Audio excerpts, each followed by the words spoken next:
And then my youngest one wears nothing but sweatpants and gym shorts. If I was homeschooled, I wouldn't even wear pants.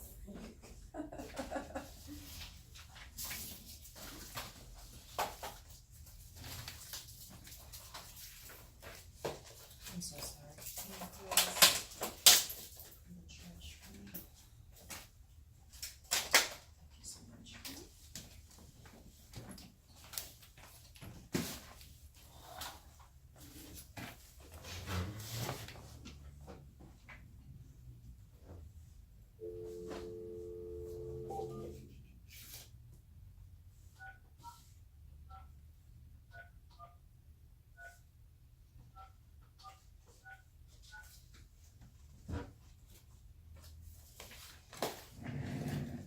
Welcome. This service is provided by freeconferencecall.com. Please enter your access code followed.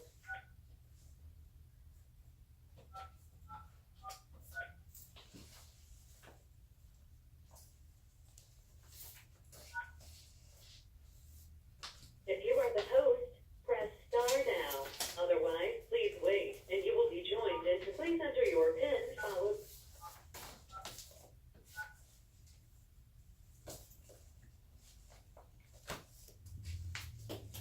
Thank you. There is one host and one participant in this conference. Please announce yourself.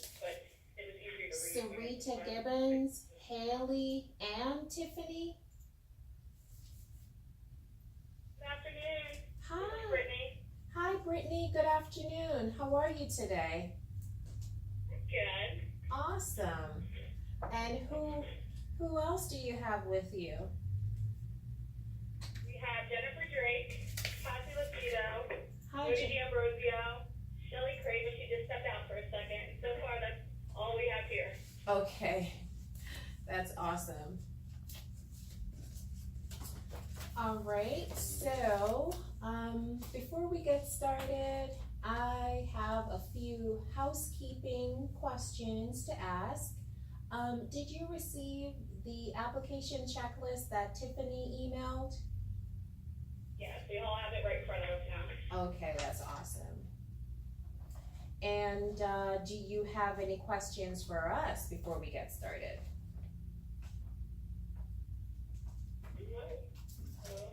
Are you sure? I'm sure we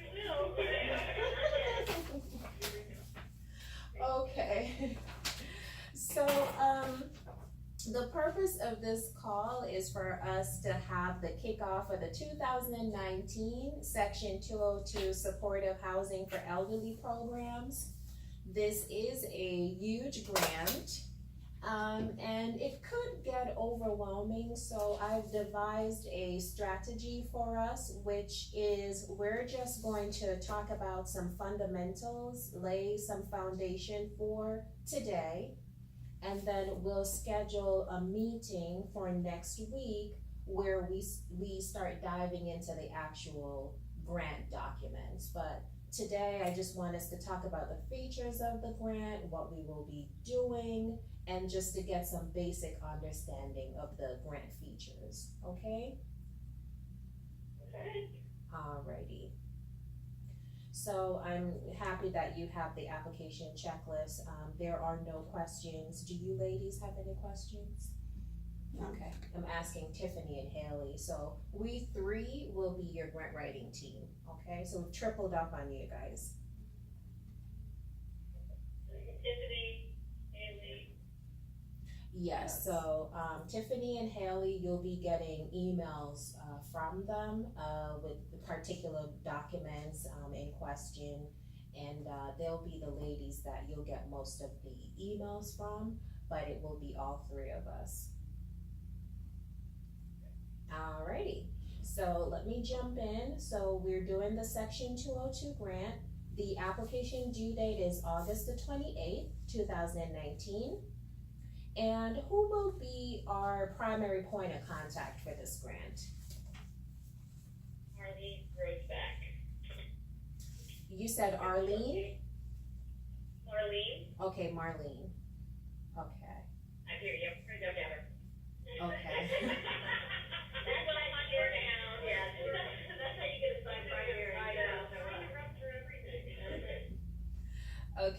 Marlene is number one, and who will be the secondary point of contact?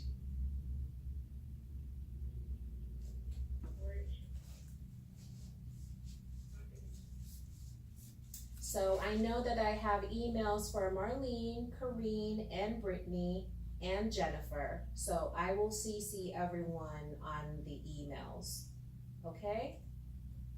Okay, sounds good. Is there anyone else that I should be CCing that I did not just mention? Okay, probably me, Pastor Lucido. Okay.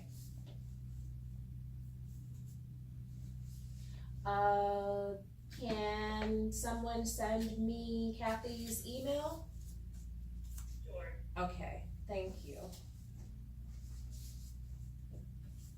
So the purpose of the section, well, before I get into the purpose of the section 202, do you currently have a section 202 program, development?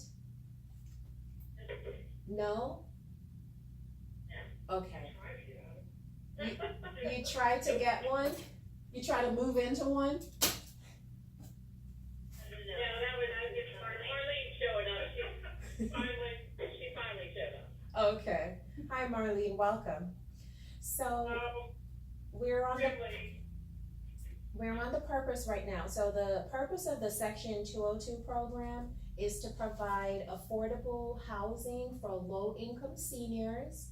That is people who are aged 62 years old and older, and to assist them to live independently and age in place successfully. There is a important voluntary supportive service component where they do want you to assist the residents with nutritional, transportation, continuing education, and health-related supportive services that they do encourage. However, it is voluntary. So this grant, it does two things. It provides for a capital advance.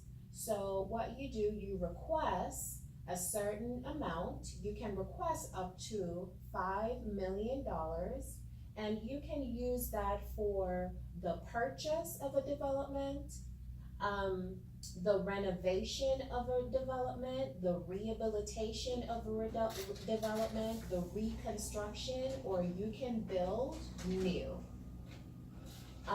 What were you thinking of doing?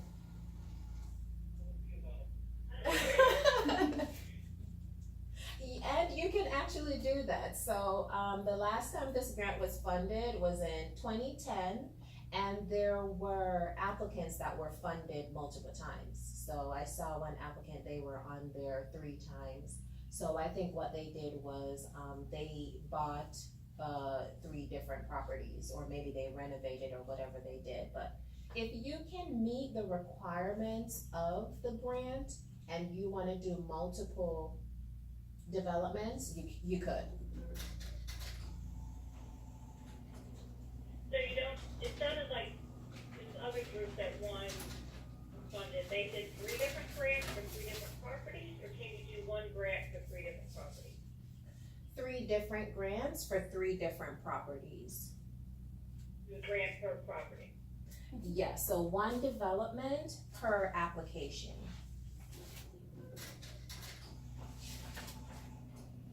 So your development could be multiple buildings, but it's still 1 development.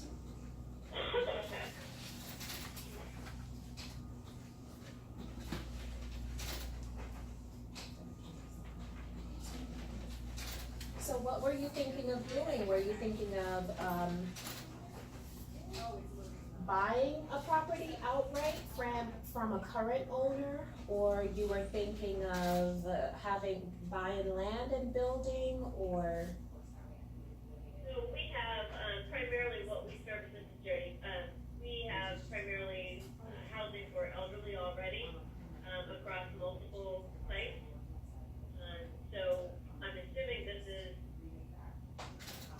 subsidy. Is it like having a voucher, and so it's something that gets ongoing, or is it a one-time? So that's a really good question. So they will award you two types of funding. So what they will do is give you the capital advance fund, where you use that to either purchase, build, renovate, rehabilitate, reconstruct the actual development. And then what they'll do is every year they will give you this thing called a PRAC, which is a project rental assistant contract. So you'll be under contract with HUD to operate this development. HUD will give you 75% of the operating costs. So they have an operating cost schedule based on your state.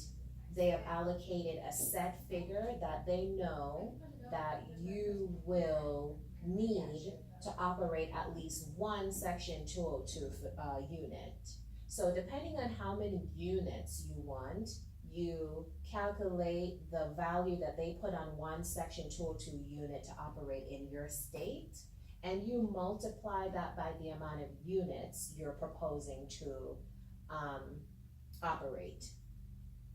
So the question becomes, how many units were you thinking of operating? We have one development that we're getting ready to purchase right now, and that has 17 units in it, and the property has space to build another building. So my guess is that our executive director, Corey Kublin, is probably thinking of this for that purpose, at least, those two buildings. Okay. So you want to use this fund to buy that 17 unit building plus build additional units? No, we're gonna just buy, we're already in the process of buying it, so I don't think that this would be used for purchasing it, but it would be for, the purpose of probably rehabilitating it potentially, and then building another building on that property. Okay. So you want to, And we might want to, she might be considering this to purchase another property to do the same thing, because this is where our area of expertise is elderly, so,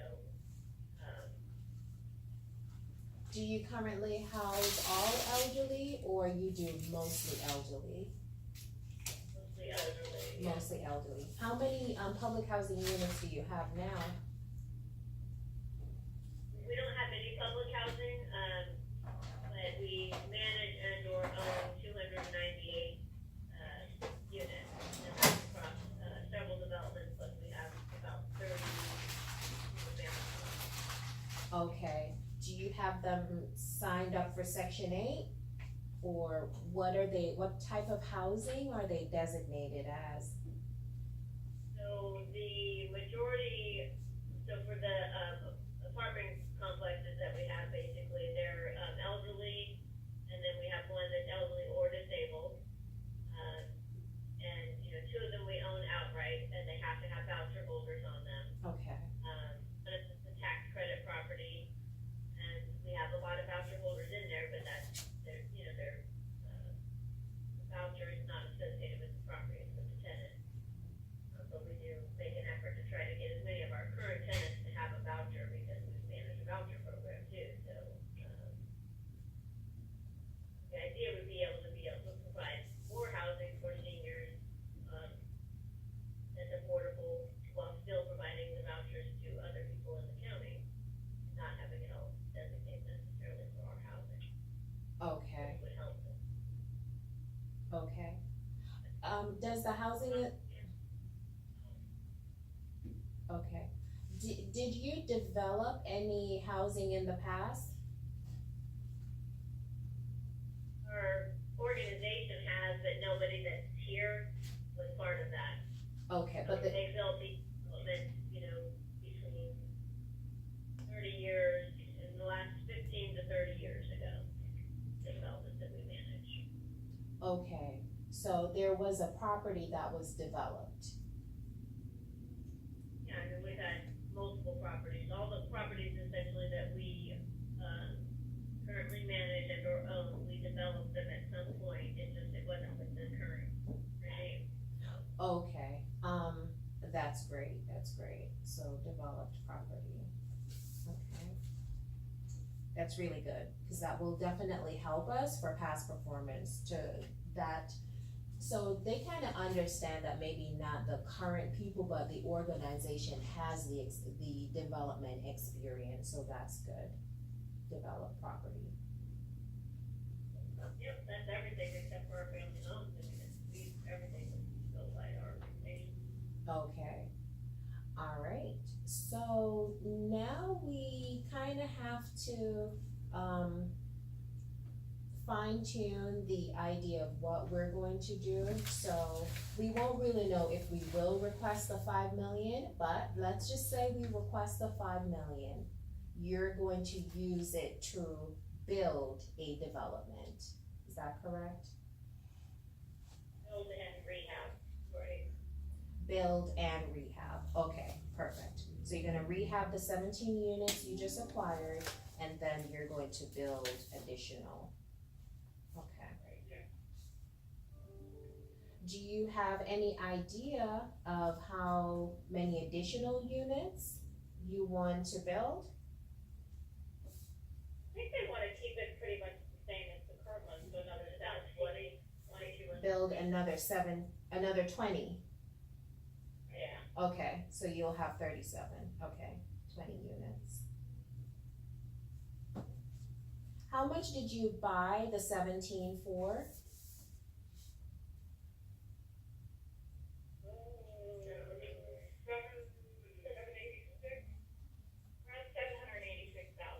Around 786,000, okay, that's good, 786,000. Alright, Yeah, we don't own it yet, we just literally cut the check for the deposit, what, 2 weeks ago? Yeah. And now we're in the process of due diligence, so. okay, alright, no problem at all. Alright, so, right beside the 17 unit building, there is additional land to build this additional 20 units. Right. Okay, perfect, and you do own that land? We will, yeah. You will, okay. So this grant is for that, for you to buy and build. And then there's also the other component of the project rental assisting contract, the PRAC, as I stated. And in this funding round, so HUD has allocated HUD has allocated $110 million. They have released a first $50 million. So $50 million is now available, of which an applicant can get up to $5 million. What they will do is release the remaining $60 million next year, so you could go after it again next year. Of the $50 million this year in your application, you will request funding for the capital advance, where you get to purchase or build. In addition to that, they will give you 1 year worth of operating costs. So, as I stated, for your state, they have that schedule of how much you would request.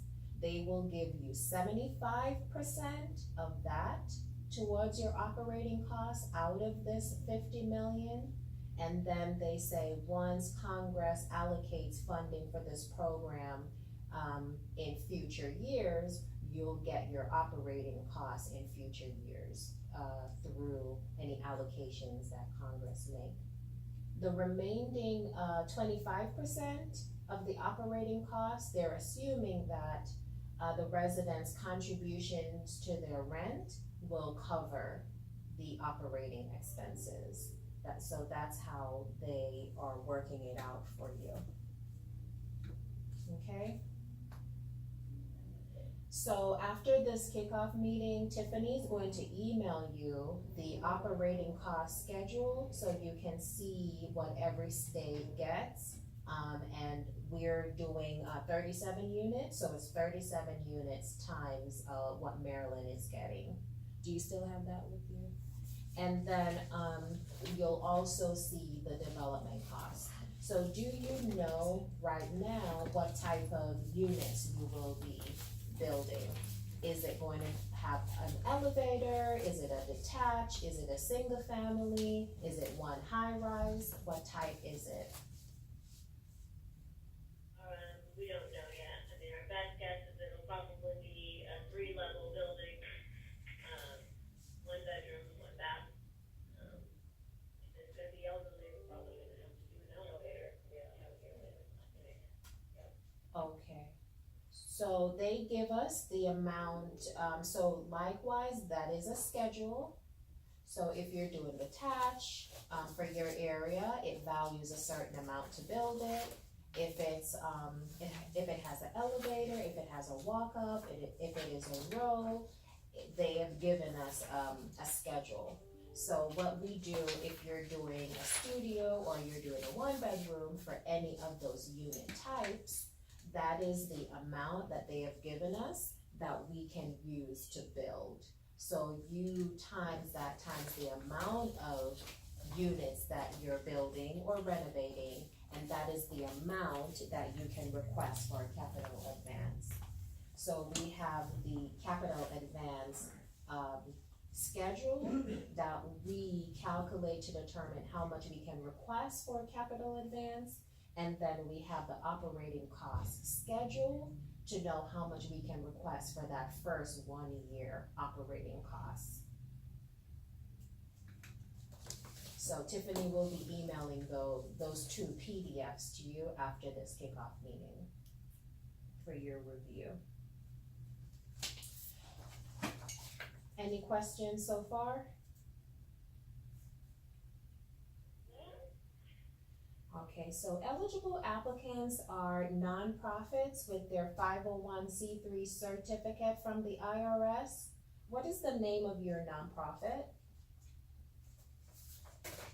Washington County Housing Solutions.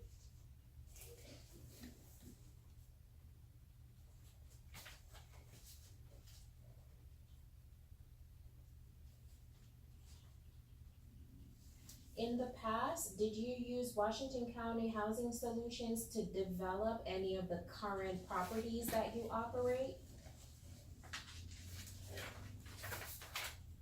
You went through the housing authority to develop the property? Okay. So the eligible applicant has to be the nonprofit. Are you okay with the eligible applicant being the nonprofit? Yes. Okay, alright, okay, good. Is the nonprofit registered on grants.gov? Registered on what? Grants.gov. Grants, no. So we will need to start that process because we have to submit through grants.gov. So I'm pretty sure the nonprofit already has a DUNS number. So we have the DUNS number, so we need to start the process of registering through SAMS. And SAM takes about 2 to 4 weeks. It's a longer process. And then after we have been approved by SAM, then we register on grants.gov, which is a 2-day process to get registered on grants.gov. So I know for a fact you already have your tax ID, I know you already have your DUNS for the nonprofit, so I need you to register the nonprofit on SAMS, and then that's a lengthier process, and then we need to get registered on grants.gov, because you're going to submit through the grants.gov portal.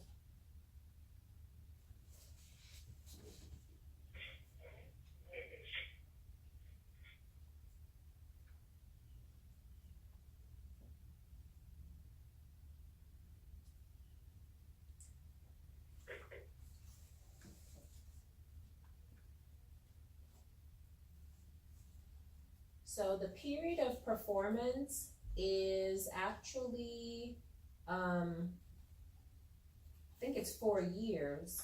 And how they have it laid out is after we get a letter of award, they will give us up to 18 months to break ground. So remember, there are a lot of variations because you're even doing a combination. You have people who are building, So they have to buy the land and then they start building, so they have to close on the land. You have people who are just buying outright, buying a building, and all they need to do is just renovate it. You have which will be renovating the 17 units and then building an additional 20 units. So all of that will be a lot of moving parts. So between that and the time you break ground, HUD says that they're giving you 18 months to get everything finalized to start your building process.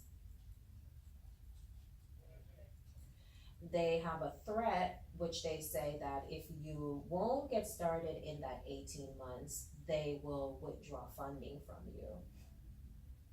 But I know we'll make the 18 months. Okay, so line item 6, we can request up to the $5 million. And I did talk about how they've allocated 110 million. They released this first 50 million. Next year they'll do another 60. So you have 2 chances of going at the funding. And as a matter of fact, you have 2 chances of going after the funding now, because you can submit 2 different applications. But I wouldn't recommend that. Let's go in with our 1. Make sure it's a very strong, iron tight application. And then if you so choose to expand next year, then we can go in again next year.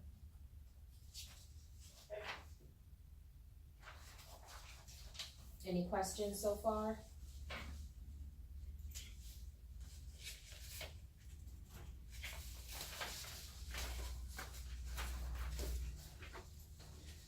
Now we're going into the cost share matching requirement. So there is a cost share matching requirement, and there are 3 types. So they want you to have 10,000. So you know, whenever you're closing, like if you've bought a residential house before, they want you to have like your closing costs kind of thing. So they want you to have an owner deposit of $10,000 that you must put in an escrow account.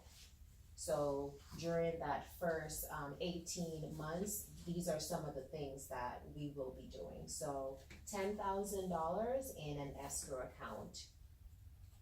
Another cost share is the leverage, and I will be talking to you about the leverage a little later on. The next cost share is the owner deposit, which they want you to put in an escrow account, $25,000. And the reason behind this $25,000 is for you to cover any shortage in the operating costs of the development over the first 3 years of operating. So the reasoning behind that is they want you to work out the kinks within the first 3 years, and if you have fallen short, like if you're really using this money, and so HUD has determined that really your operating cost needs to increase, then you can renegotiate with them to increase your operating costs. Because now they just have everyone on a schedule, which is per your stage, you can request this much times your unit. But if you're constantly if you're constantly going over that, which means you have a shortage, you can renegotiate with them. So they want you to put away this $25,000 to cover any shortage. So during our application, we will have letters committing these funds to the project, okay?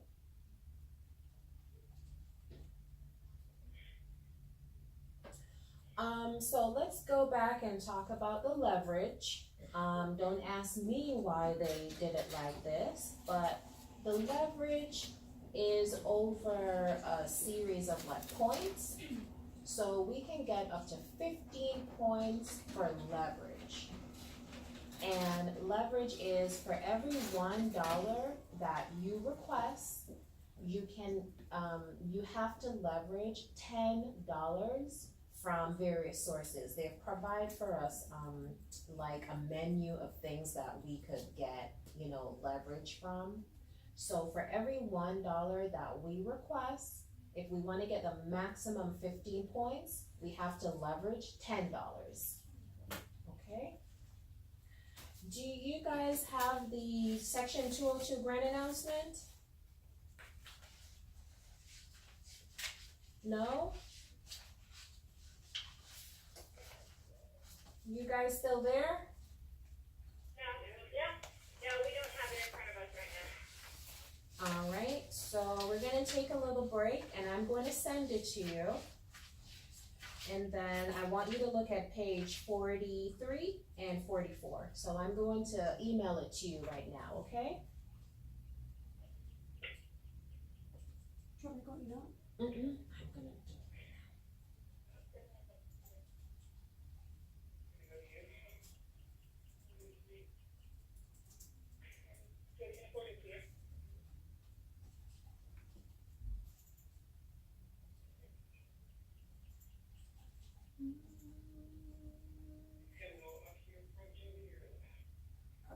Top one. Oh, the top one, thank you.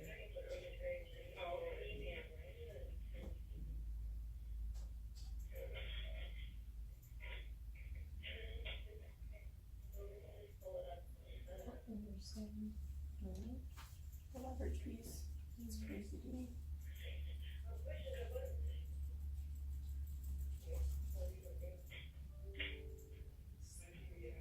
$50 million, you got $5 million? That's what I'm reading. That's what we were discussing this earlier, because that doesn't make a lot of sense. And I can understand if your leverage being like somebody's giving you property, like somebody's donating this property to you, but how often does that happen? Well, this property that they just bought, they could use, so they're ahead of the pack with this $800,000 that they have. That's good. I just sent it to you guys, so if you wanna go ahead and refresh your inbox, it, hopefully will pop up. And, when you get it, you can go ahead and print it, and then we'll review page 43 and 44 together.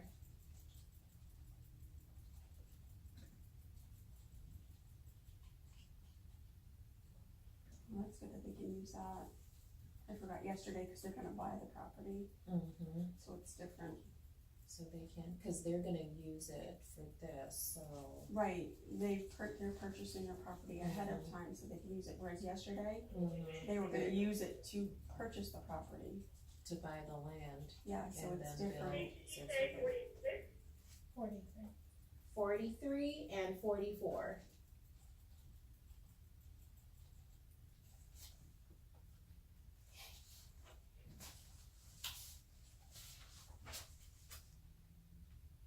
We're getting it up on our big screen. Okay. You have a nice big screen. Are you guys in the conference room? Yes. Awesome.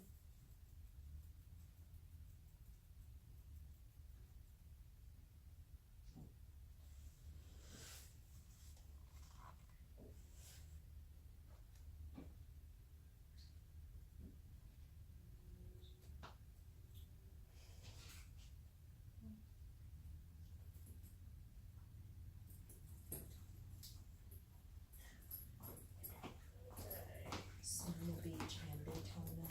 Each one has hire us to do section 2 is so it's so nice that I want to close.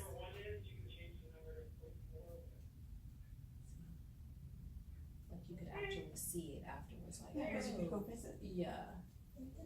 be like, Do you guys have it now? Alright, so let's look at 43. So, at the bottom of the page there it says, project leverage, 15 points.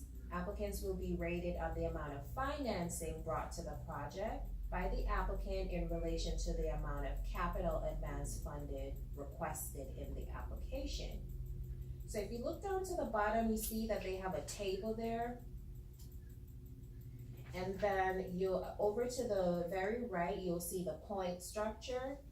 So they're just saying if you request $1 and you leverage this much, this is the point. So remember, this is a very competitive application, and the whole country is going after it. Especially, we are in an affordable housing shortage right now, and this is providing affordable housing. So, you know, the big boys will be going after this. So to get the 15 points, in order, if we request $1, we have to leverage a minimum of $10.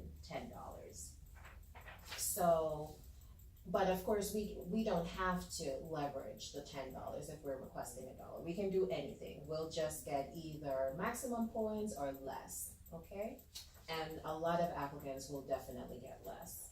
So they say here, if you go back to page 43, leveraging capital could include, but is not limited to, any of the following. So we can have any of these that we leverage, or we can have anything else, because it's not limited to this. We can do tax credit equity from, you can do the 9% low income tax credit, or you can do the 4% low income housing tax credit. You can do historic rehabilitation tax credit.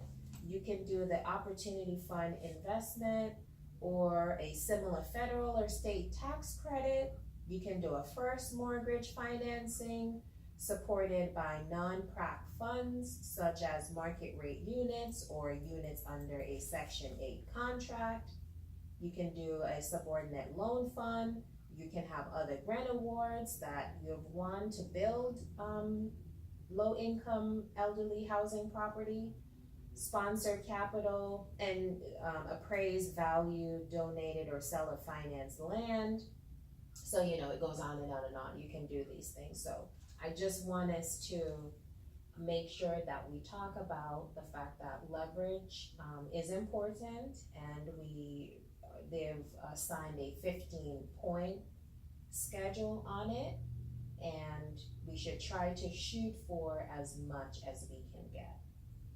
So what are you guys thinking about that? No idea. I mean, nobody in this room has any knowledge about this stuff, so. Okay, great, yeah.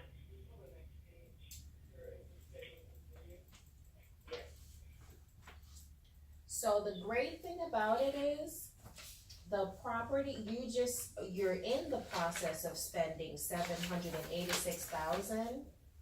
So we're already ahead of the pack, because remember, you're turning over that 17-unit building you're signing it up for Section 202. So the value of that building, which you purchase it for $786, will definitely be contribution as leverage. So let's go to some of the examples that they're giving us that we can do. So that's on the bottom of page 44 and 45. So we can do, if the developer can waive his developer fee, landscaping can give us landscaping for free.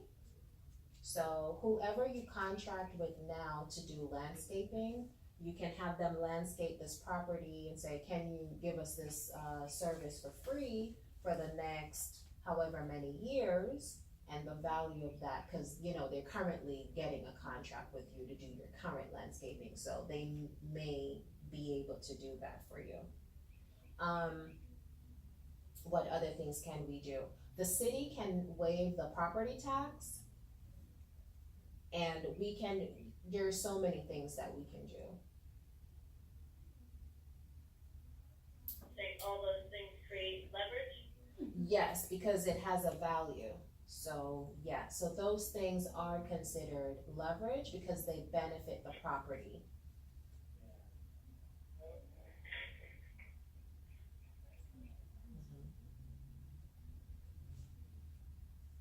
Okay, so moving forward, next meeting, when we are really attacking our leverage portion, that's when we have to come to the table with what are we really going to do to get the points that we want to get, okay?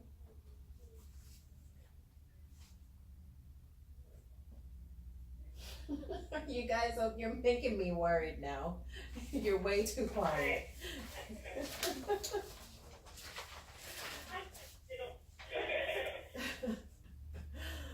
Okay. So, they have this, mixed use project. Do you have, under row 7, row 8, do you have something called mixed use project? No. Okay, alright, let's not worry about mixed use project. So, the unit type that they want you to have, as you know, is either a studio, a 1-bedroom, or a 2-bedroom. However, your 2-bedroom has limitations, cause they really don't want you to have a 2-bedroom. So the 2-bedroom can either, 1, be the same square footage as a 1-bedroom, or any excessive square footage, you can't pay for it out of this grant. So the best thing to do is, if you end up doing a 2-bedroom, you have to make sure that it's. Yeah, we were only doing 1 bedroom. Alright, perfect, so no need to go down that route. Alright, so, we're at the end of the overview for the grant, because the remainder is just talking now about grant documents, and I'm not gonna lay it on you, you guys are already, you're already shutting down on me, so I'm gonna save the grant. If I laid the rest of it on you, I'm pretty sure you would have canceled, so I can't lay it on you so much. So this meeting is just for us to talk about some basic features and start thinking about what we're doing, the type of building we're constructing, thinking about the leverage, who the eligible applicant is, how much we can possibly request, and just to lay some foundation. So, we're at the end of it now. We've talked about those things. Are there any questions? What are your positives and negatives from this 202? I think one of the problems is we don't have our executive director here, and she knows a lot more about this stuff than we do. So I think that's why you're getting kind of silent. Because we're just, I mean, it all makes sense to me, but she's gonna have to answer a lot of these questions. Yeah, I mean, honestly, I have a suspicion that she might be thinking of something bigger than what we're thinking of, like we just put the one that we just purchased, or. Yeah. But I mean, we have, another solid that we were looking at before, and, you know, the price was too high, so maybe that would be maybe one of that, or we have, you know, one of our existing developments where we were talking about adding to it, like, you know, $500,000 for, yeah. So that might be another angle that we go, so I think that it helps, that we need to understand from what you said, is that, you know, while you can do this for multiple developments, what, if I understand you correctly, you're saying, and just first thing out, do it for one, so we need to be very judicious about which one we pick, and keeping these things in mind about, you know, this leverage and all of that, that's gonna have an impact on it, so, you know, it may change from what we just talked about when Cory hears this information, so. That's true. And you said something that I'm thinking, maybe we wanna have this meeting again with the executive director? Excellent idea. Yeah. Yeah, cause I think the thought was that it's just a big grant and that, you know, we just apply for it because we have elderly housing. I think in her head is we have elderly housing, so let's apply for this so that we can get that, you know, the crack, I think, probably is what she was probably initially thinking of, to help the existing housing that we have, the people that are in our existing housing. But it doesn't sound like that's the right way to go. It might be to do the development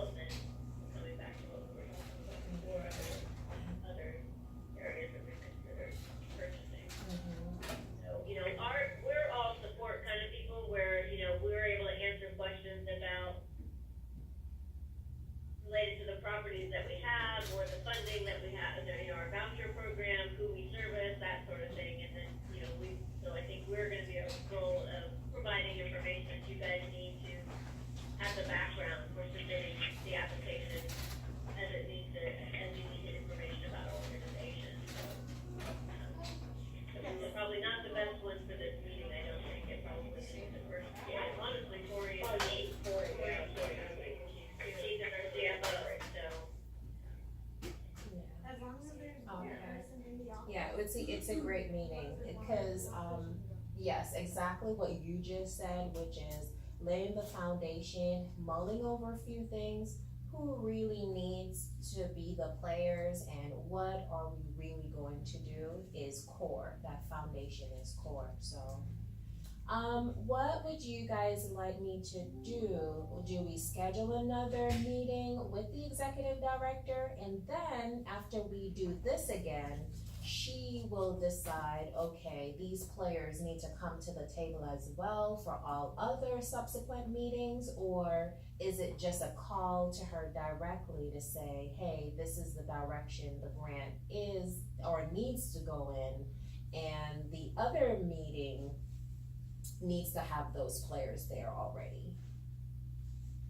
I mean, I think that's the best bet, is to have it with, Cory, the executive director, and Keith, our CFO, and then let it trickle down from there. Yeah, I think it might be helpful though to put in writing, because I don't know how much of this she's read, but to just clarify what you just clarified for us as we started this meeting, that here's how it works, it's, you know, you're coming out of this for the first time, you need to go one development, one application for one development, so you're not gonna spread it across all of your different, existing units, that sort of thing, so helping her to sort of focus on that concept, so that then she can decide, okay, so what development am I gonna go after this with?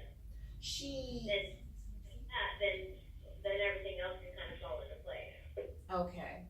Alright. Okay, so what I'm going to do now is go ahead and send the, Tiffany will send the, construction schedule, the total, development cost schedule, so you can see how much you can request to develop one unit, as well as the operating cost schedule, so you see how much to operate one unit.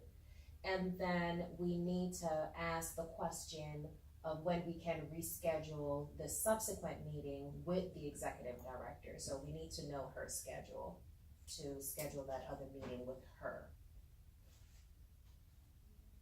Okay? She's in next week, yeah. Then it's gonna get tricky, because then we have Laura, then she's going out of the country. But probably that's gonna be next week. Okay. I would say send those two documents you were just talking about, to Cory, because I think that's also gonna help her, and along with the brief thing we were talking about, one development or application, that's gonna help her focus on, okay, what makes the most sense. What makes the most sense, that's true. Okay, alright, so that's our, plan of action. Okay, Sounds good. okay. Any last questions for us before we go? Well, we can still get on and register for SAMs and. Yes, definitely. I think that'd be a good idea. Yeah. On that. Just in case it takes Alright, thank you. Okay, thank you guys. You guys have a great day and weekend. Yeah. Okay, bye now. So I tried to schedule this meeting for next week. Oh, you did? And they didn't? And they were like, oh no, we can't do it then, blah, blah, blah, blah, blah, and gave me all the excuses, and this originally was scheduled for, I think, earlier in the week, and you had me reschedule it for later in the week, and I was like, okay. And they were like, but this person needs to be here, and this is the only day we can do it, and I was like, okay. It's fine. Look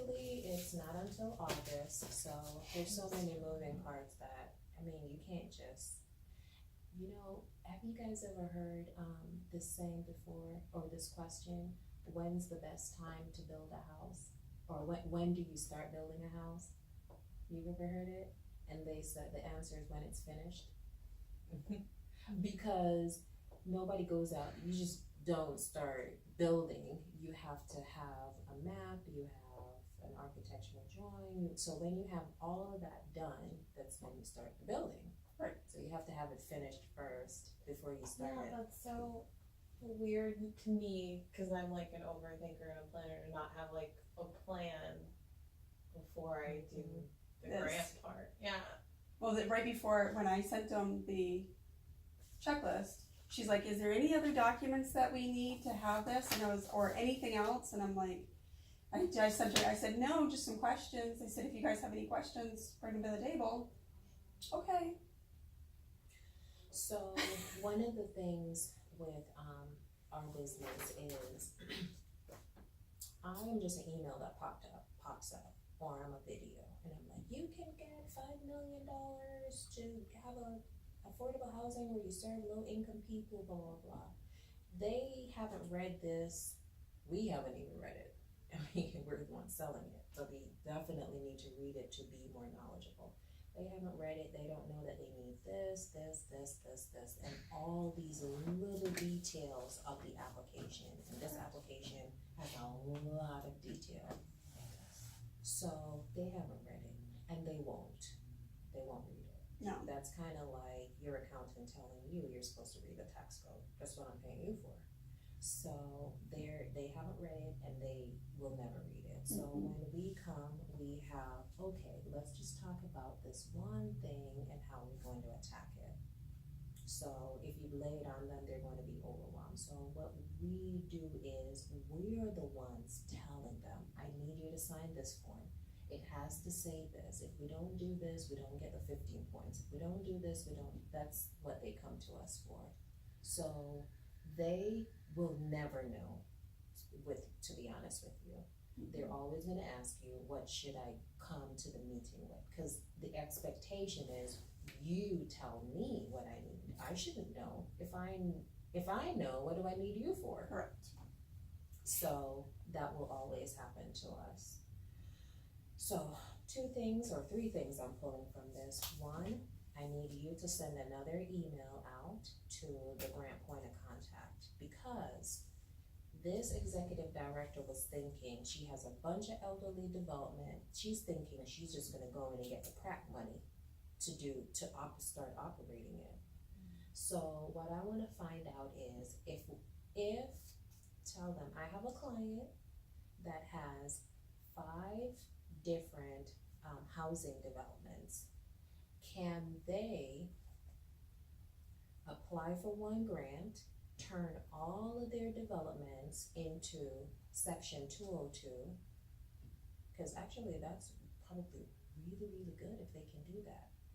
Turn all of their developments over to section 202, use some of the money to renovate and spruce it up, and then start getting the PrAC. Well, yeah, because when Because they're all of the building, value of all those developments would be leverage. correct. Well, what I'm thinking is even if all those units don't necessarily need rehabilitation, who knows? Mm-hmm. They may need but I'm wondering if they all have like a community Center, space. community space, what do you mean? Well, remember, cause they have to have a space to like congregate as, I'm pretty sure they could, or if they don't, they you could could build it. that's what I'm Mhm. thinking.